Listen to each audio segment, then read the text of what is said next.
When you think about Chicago, what comes to mind? The Magnificent Mile, deep dish pizza, Lake Michigan, Chicago-style hot dogs, and then some other things, like Al Capone. But as a real Chicagoan, I know that our city has so much more to offer. I'm Rob Foytik, and I lead neighborhood tourism at Choose Chicago, the city's official tourism bureau and destination marketing organization, which basically means I get to work with residents all over the city to promote the best parts of where they live. I've eaten deep dish downtown, had a cocktail in the sky, and enjoyed a hot dog, no ketchup, in the friendly confines. But past the well-trodden downtown areas, I've found some of the real places driving our culinary narrative. From the Puerto Rican family making Jibarritos, to the neighborhood legend who's been making donuts by hand for the last 50 years. These are the places that have actually enabled us to become the culinary capital of the country. Since food is such a natural entry point into culture, we'll use these delicious bites, holes in the wall, and hidden gems to learn the complicated history of some of our city's 77 neighborhoods. And meet the people who make these areas beyond downtown must-visit cultural destinations. Let me take you on a journey to the 77.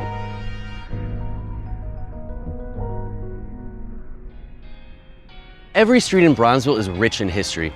Bronzeville was a mecca for Black culture in the early 20th century, and that legacy continues today through popular art, music, and literature. The near Southside neighborhood boasts art galleries, classic eateries, and historic mansions, making it a must-visit destination. The community here has focused on inclusive prosperity to foster economic growth and to preserve the neighborhood's authentic character. So how does Bronzeville find the balance between progress and preservation? Spend some time in Bronzeville, and you'll learn that many of the businesses here aren't just one thing. They're part of a larger ecosystem intended to revitalize the neighborhood. One example is Little Black Pearl, a youth nonprofit that houses an arts and design studio, a co-working space, and Carver 47, a health and wellness market and cafe where you can get a cold-pressed juice, a healthy bite, and even a bouquet of fresh flowers. Come on, let's check it out.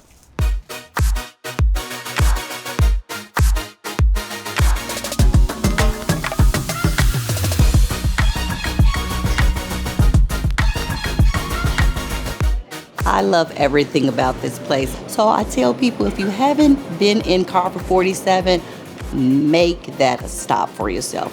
Very diverse, very friendly, vegan friendly. Everything is fresh, the greenery, the flowers, everyone is friendly. I really love the integration of art and food. It just bleeds through the whole menu and the environment overall. When you walk into Carver 47, you are just really encumbered with a lot of color, smell, life. Chef Liz and I, we really created this out of love. It was about creating a feeling of connection, of belonging, kindness, and generosity, and demonstrating that we can address social issues in the context of building businesses. We started with a conversation about how to expand the narrative about an African-American icon.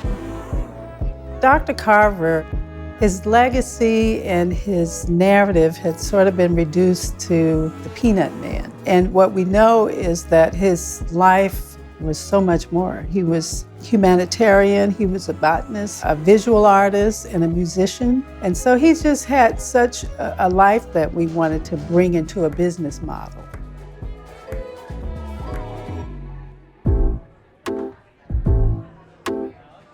So there are so many fresh and healthy options on here. Tell me a little bit about the menu. I feel like the way to celebrate him with this menu is to make sure we have a lot of raw but composed food. So we have, always, 7, 8, juice combinations, 7 or 8 smoothies.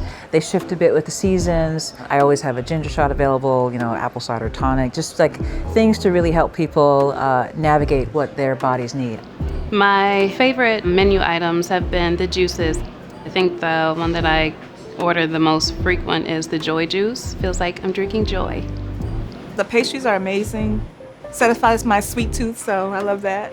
Knowing that there are healthy options, live foods, live flowers and plants, I think it's just another way of elevating opportunities for individuals who live here. Monica and I really wanted to make sure that people in this community of Bronzeville had the service of really beautiful food. Like, I don't want to have to go downtown for like avocado toast. You know, I don't want to have to go that far to have a meal with like fresh herbs that were grown outside. We serve a lot of farm-to-table food and focus on access to a higher quality food at a lower price. We have, the orchard smoothie, which is really got a lot of great juices and elements in it. We have the lamb burger, which has like a really great feta dill sauce. I really enjoy this. We have chicken salad BLT. This is the best chicken salad on the South Side.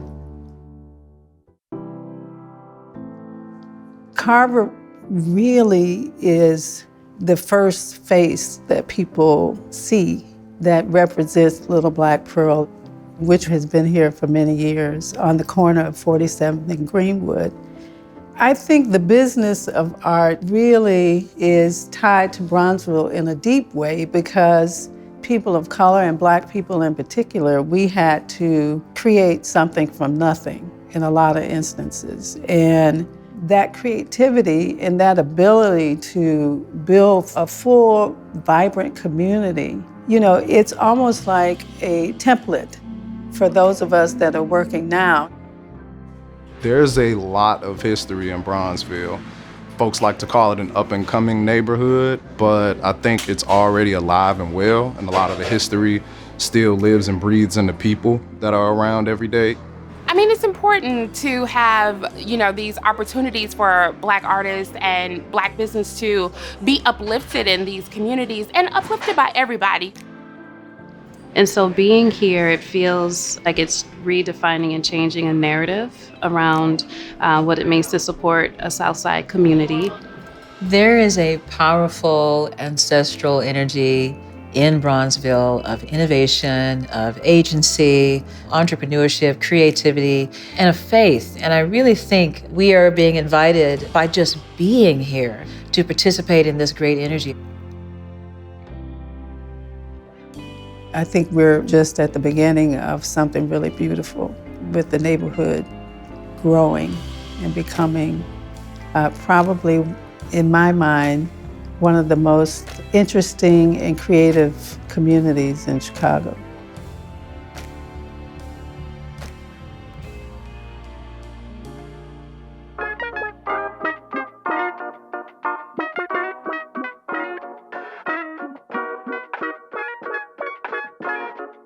It feels like a lot of folks in Bronzeville aren't just running their businesses, but they're really thinking about a bigger ecosystem.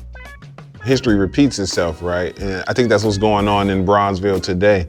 Bronzeville finds its origins as the Black metropolis because it was left out of Chicago's ecosystem. So Chicago's going through this big boom through the 1920s and none of it's reaching Bronzeville. And so they have to create a city within a city.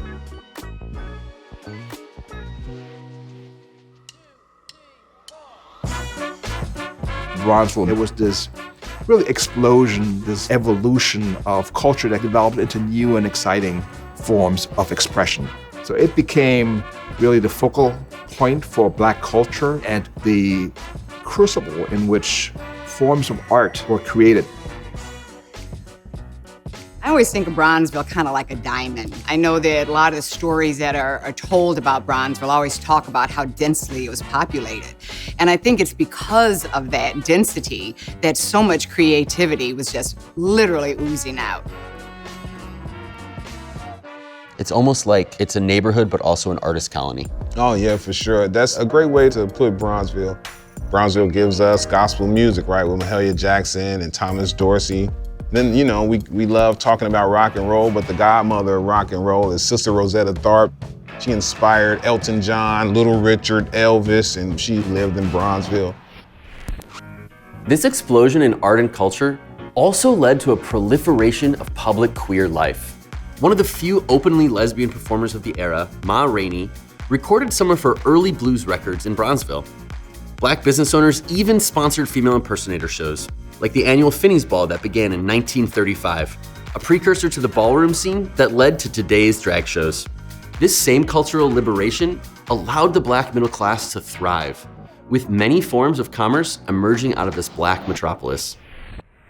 Bronzeville was in many ways truly a promised land. The Black metropolis included what people call Black Wall Street, the finance industry. But at the heart of the Black metropolis is the jobs and the commercial enterprises that were created to serve the community. The playing field here, because of being boxed out of the economy of Chicago, allowed for folks in Bronzeville to circulate their own dollar, and that circulation really flourished. That self-reliance also then leads to the creation of nationally significant organizations, nationally significant publications that really changed the course of American history. Yeah, right. You can't truly activate, whether it's civil rights, whether it's the arts, without like the media, right? Robert Abbott and then John Senstack from the Chicago Defender would refer to themselves as the mouthpiece for 14 million African Americans in this country, with 2/3 of the readers not even being from Chicago. Of course, media mogul John H. Johnson's from Bronzeville, right? He created Ebony and Jet magazine. And the first ever Black feature filmmaker and the first Black on-air radio personality here in Bronzeville. It was really, really pivotal to have that space to be able to kind of push back from the narratives that were often portrayed in the national media. It seems like there's a lot of history in Bronzeville that maybe a lot of us don't know about. It's vast, right? We'd be here for an hour talking about all that Bronzeville has given the country. One of the main things is that, education is that great equalizer. The University of Chicago was early to allow African Americans to get advanced degrees, master's degrees, PhDs. It was close to Bronzeville, and when you're really close to others who are doing amazing things, it'll help you do amazing things. Bronzeville hosted Providence Hospital, which was one of the first teaching hospitals that accepted Black trainees in the United States. And Daniel Hale Williams, one of the leaders of Providence Hospital, pioneered the first open heart surgery in Bronzeville.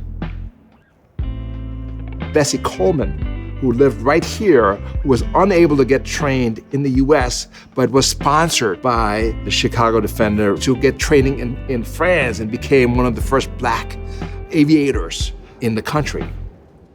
I mean, these are super significant players in how Black history has progressed over the last century. And not just those organizations, but like the recording of Black history, right? Black History Month as a concept, it comes from Bronzeville. So for most of its early years, this community was referred to as the Black Belt. Folks considered the Black Belt not to be the great part of Chicago that it is.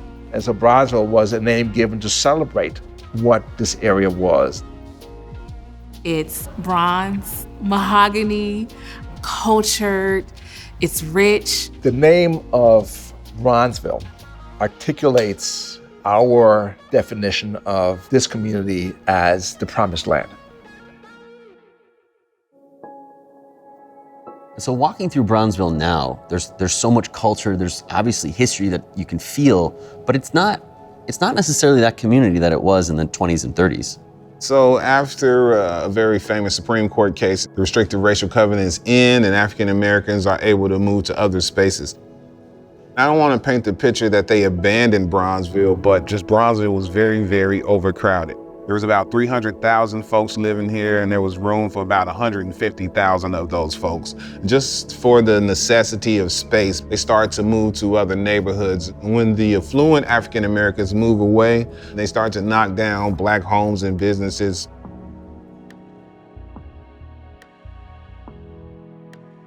We've lost literally dozens of iconic spaces from the Regal to the Savoy and on.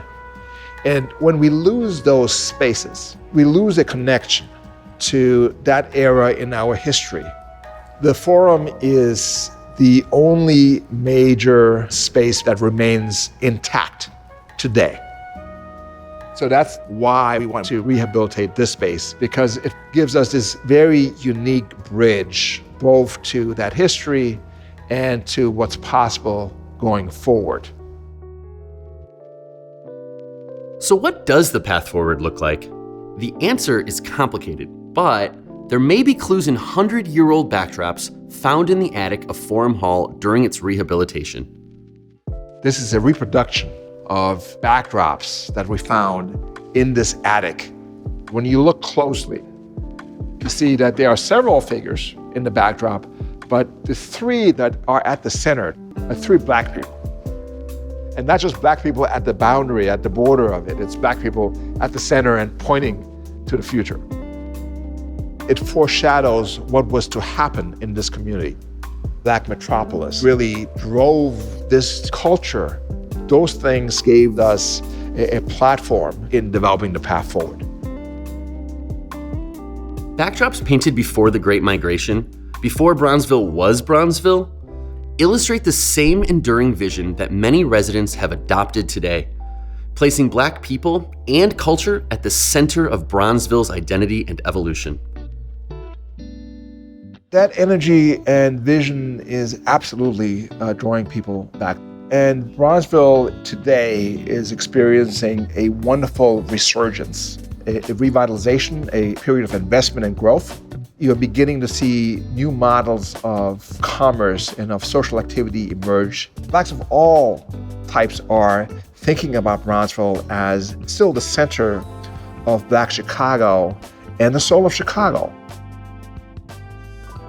We're revitalizing the institutions that have been here for many years. We are building new properties. We are creating wonderful new institutions. There's a Ghanaian term that's entitled Sankofa. It means to go back and get it before you go forward. And so I believe a lot of people here are going back to reclaim our stories. We're going back to reclaim the narrative of Bronzeville. You know, you have to invest in where you believe, and that's why I'm still here. There's a vision of Bronzeville that's emerging of a community that once again is fully employed, a community that is tremendously vibrant culturally, where on any given night of the week you can go and see a wonderful dance performance, where you can go and hear blues, jazz, R&B, hip hop in a number of clubs around the community. We can build a new metropolis. That's the vision that we're working to create. There's definitely a distinct vision of the future being crafted in Bronzeville. One of those places helping drive that rebirth is Bronzeville Winery. More than a restaurant, Bronzeville Winery brings together food, music, and art in a dynamic community space that celebrates the legacy of this neighborhood. Come on, let's grab a drink.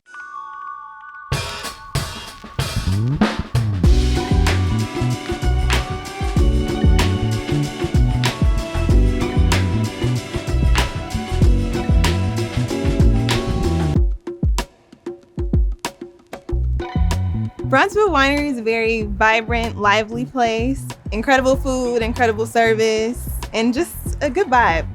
You know, it's a very unique, very warm vibe, very inviting atmosphere. Always music playing, you know, some old school, funky stuff.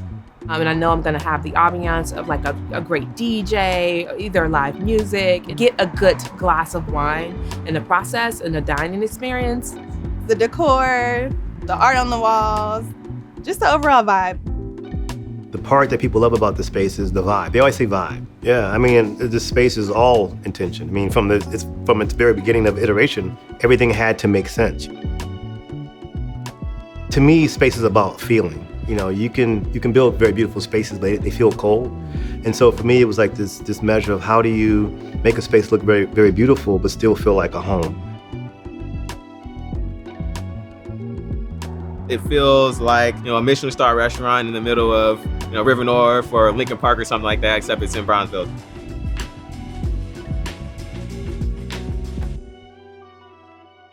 You know, I think the idea of Bronzeville Winery really came about from noticing what we didn't have in our own community. I used to live 5 blocks away. And I found myself going back to the north side all the time. When you go to spaces on the north side, when you go to spaces downtown, you really have this concept of like a walkable city where you can go and have a quick bite, sit on a beautiful patio, sit and listen to some live music. We should have something in our neighborhood, you know? And so how can we create a space that is really gonna amplify the community, feature music, feature art, have a space for people to, you know, have jobs and hospitality, and just feel good about their neighborhood. But also that championed those stories that don't get told often on menus or plates. And so whether it's somebody's first whiskey or whether it's somebody's first agave spirit, Bronzeville Winery is a storytelling piece for our community. What are the wines you recommend I try? Oh my gosh, would we like to do a quick little tasting? I would love that, yeah. What you want? First one I'm going to give you a tasting of is one of our reds. It is a red blend from South Africa. It is called Asalina. She is actually the first Black woman in South Africa to own a vineyard out there. So let me bring you that taste. I would love that, great. That is a bartender you don't find a lot of places, frankly, right? Gabriella is dope. We really focus on also making sure that we're highlighting on our menu a lot of vegan and vegetarian items because I think often it's an afterthought. The watermelon steak, which we changed during summertime to the watermelon nigiri on toasted rice. The beet salad with whipped herbed vegan feta is incredible. To be able to see them sitting really beautifully on a plate speaks to the vision that we had for the restaurant. So when you place that food menu item in front of you, we want you to stop and take a moment to observe it and appreciate it and give thanks for it and then share it with somebody next to you. Hospitality is one of the last playing fields or career playing fields where you have access to create your own general wealth simply based on how hard you work. It's the people that work here, the first time working in hospitality, learning and training. The folks in the kitchen who get a chance to be very creative in their own neighborhood. If I can train somebody from this neighborhood with a skill set to run a restaurant, to be a chef, to be a bartender even, you'll have livelihood and longevity forever. It's not one thing, it's many things. It's the fact that they're here in Bronzeville proves that the consideration for this community is valid and viable.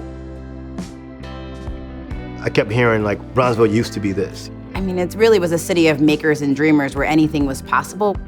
My grandmother moved to Bronzeville when she came during the Great Migration from Mississippi in 1924. She told me all the stories of going out and Dizzy Gillespie and Ella Fitzgerald and all of the jazz clubs and what that meant for her. We wanted to retell those stories and emulate those spaces. Bringing what Bronzeville used to be, when my parents were telling me about what Bronzeville was, to the modern times, bridging that gap between the two. And it's pretty dope to see the transition happen. And even the name, it's Bronzeville Winery, but I wanted that name to be what people lead with. It's an ode to the neighborhood. And so this is just the beginning iteration of what Bronzeville looks like.